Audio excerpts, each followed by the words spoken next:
Olá, amigos, que bom vocês por aqui novamente. Hoje vamos falar sobre espiritualidade. Mas antes de mais nada, dê o seu like, se inscreva no nosso canal, pois isso é muito importante para nós. Então, sem mais delongas, vamos ao tema de hoje. Qual é o destino dos suicidas e dos criminosos após a morte? Veja, eu não estou aqui comparando um suicida com um criminoso. Não, absolutamente. Só que para a espiritualidade, principalmente para o espiritismo, o suicídio é considerado um assassinato, um auto-assassinato. Por isso que eu estou dizendo isso. E este é o nosso tema de hoje. Qual será o destino dessas pessoas? Vamos conversar sobre isso. A espiritualidade não é uma ciência exata como a matemática. A espiritualidade depende de muitos fatores e variáveis. Ou seja, a espiritualidade não é a ciência exata, quer dizer, ela não tem uma regra para tudo. As coisas podem variar muito. Vamos continuar. Vamos falar, por exemplo, do suicídio. Será que podemos afirmar que todo suicida fica no umbral e vai para o vale dos suicidas? Ou seja, será que todo suicida é atraído para os vales dos suicidas, já que existem vários? Será que todo suicida, pelo simples ato de se matar, vai automaticamente para o vale dos suicidas? Será que é assim mesmo? Vamos ver. É óbvio que não. Por isso, quando alguém pergunta isso a um espírito evoluído, ele diz a palavra mais usada na espiritualidade pelos mestres, que é: depende. Ou seja, todas as vezes que você faz um tipo de pergunta dessa para um espírito mais elevado, ele sempre responde, primeiramente, depende. Porque não existe uma regra geral. Existem inúmeras razões e circunstâncias que levam uma pessoa a se matar. Então não é só uma situação ou uma razão que faz com que a pessoa tire a sua própria vida. Existem várias razões, vários motivos, várias situações. Entre elas está uma forte emoção que tire da pessoa a capacidade de raciocínio, ou seja, uma emoção muito violenta que tire da pessoa momentaneamente a capacidade de raciocinar. Doenças mentais. Existem várias doenças mentais. Uma pessoa que tem um problema grave mental, ela não é responsável por seus atos. Então ela pode sim cometer o suicídio. Transtornos mentais como a depressão também é apontada como um dos principais motivos do suicídio. A pessoa, quando está deprimida, ela sofre muito. A vida para ela não traz o menor sentido. Então ela se mata, não porque quer morrer, ela não quer morrer. Ela se mata para deixar de sofrer, o que é diferente.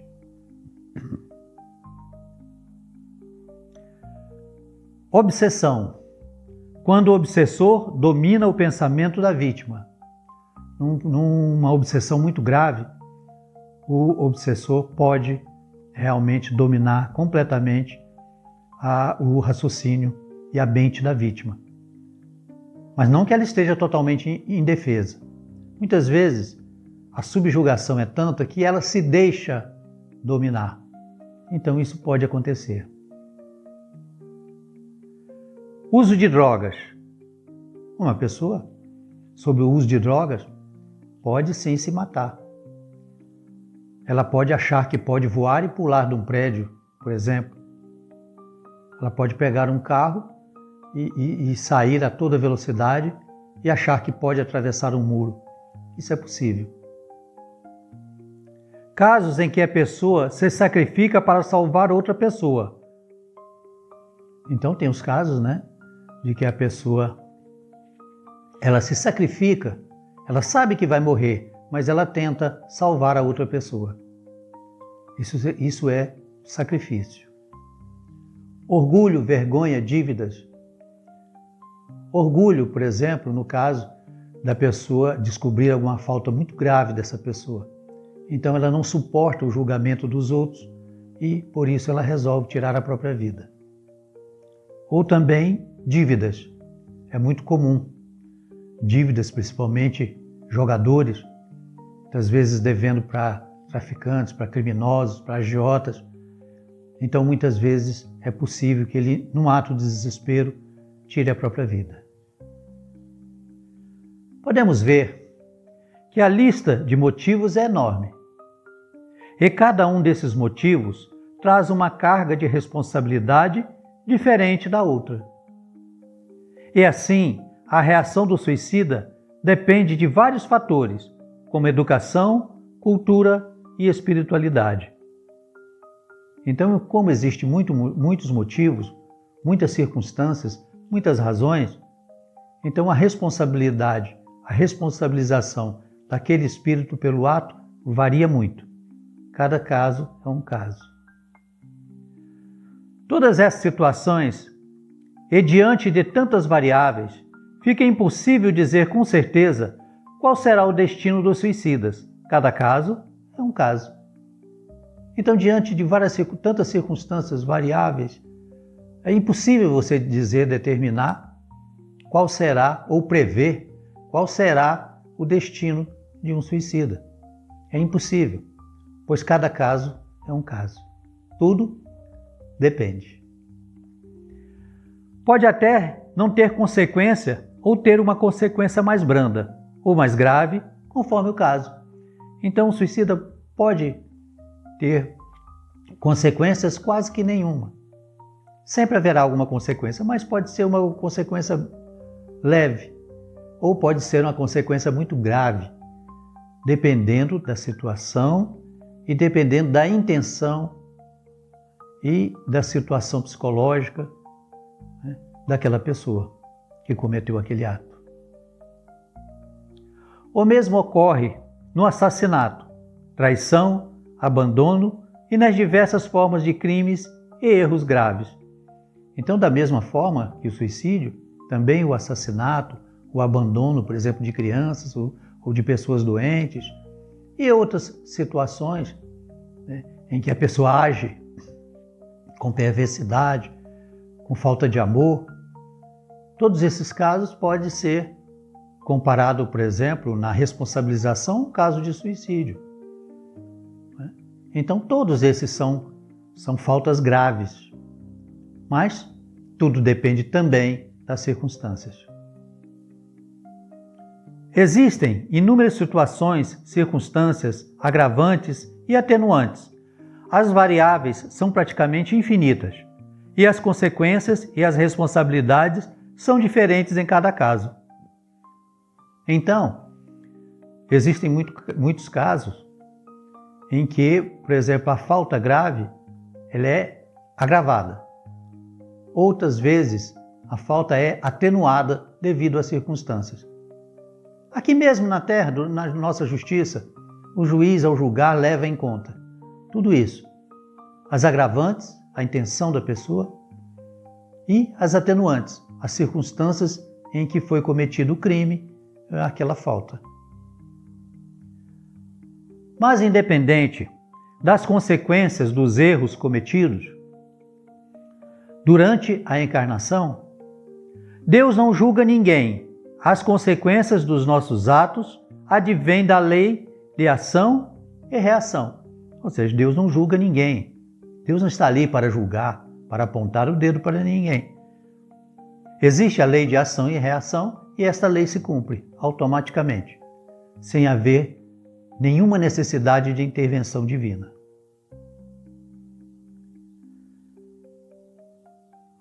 A lei de ação e reação funciona de forma automática, como eu já disse, para beneficiar quando o ato é positivo ou prejudicar se o ato for negativo. Pois toda ação gera uma reação correspondente em sentido contrário, ou seja, o que enviamos volta para nós com a mesma intensidade. Então, a lei de ação e reação, ela não só nos prejudica e nos faz sofrer, ela também nos auxilia e nos recompensa. Pois se fizermos um ato positivo, virá positividade para nós. Se, pelo contrário, praticamos um ato negativo, a negatividade retornará para nós. Em si, a lei de ação e reação, ela é neutra. Ela não está ali para julgar ou para absolver. Ela está ali para ser cumprida e se cumpre automaticamente. Reencarnamos com basicamente 6 propósitos. Então, existem vários propósitos, mas basicamente 6 propósitos nos levam a reencarnar. Vamos ver quais são eles. Aprender adquirindo conhecimento. Adquirir conhecimento e sabedoria. Progredir evoluindo moralmente no amor e no respeito ao próximo e a toda a criação. Então, nós também evoluímos moralmente no amor e no respeito às criaturas. E também adquirindo sentimentos nobres, como a compaixão, a solidariedade, a compreensão, a tolerância. Então, tudo isso nós aprendemos aqui e tudo isso nos leva a evoluir.